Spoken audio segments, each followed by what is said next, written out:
Pangalawang mga Kronika, Kapitulo 16. Pagputol ng pakikipagkaibigan sa Israel.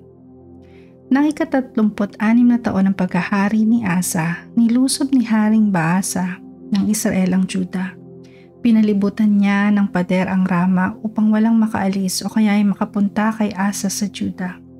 Dahil dito, nakipag-ugnayan si Asa kay Ben-Hadad na hari ng Syria at nakatira sa Damasco.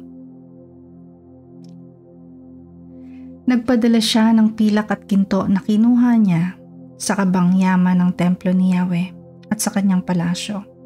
Ganito ang sinabi niya, "Pinadadalhan kita ng pilak at ginto. Ibig kong magtulungan tayo tulad ng ginawa ng ating mga magulang. Sirain mo na ang kasunduan ninyo ni Baasa na hari ng Israel upang hindi na niya ako guluhin." Sumaayon naman si Ben-Hadad at pinasalaki niya ang mga pinuno ng kanyang hukbo sa mga lungsod ng Israel.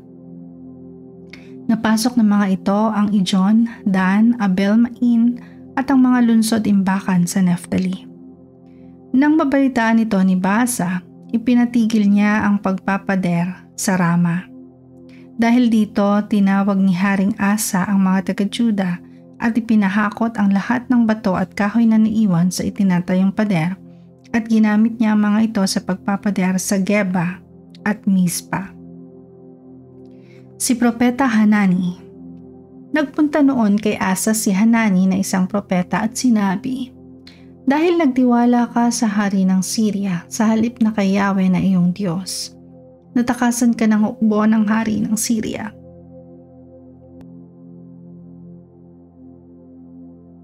Mas malaki ang mga hukbo ng mga taga-Ethiopia at mga taga-Libya.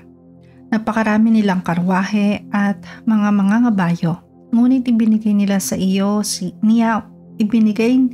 sila sa iyo ni Yahweh sapagkat sa kanya ka nagtiwala.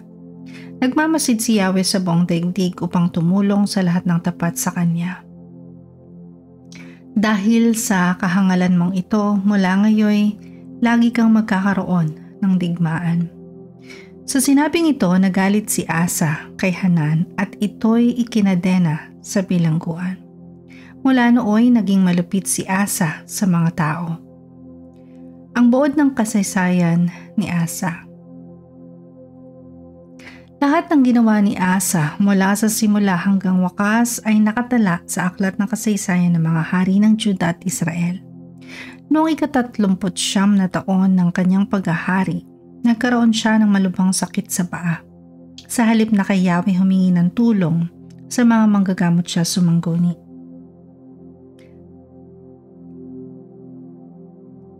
Namatay siya ng ika-41 taon ng kanyang paghahari.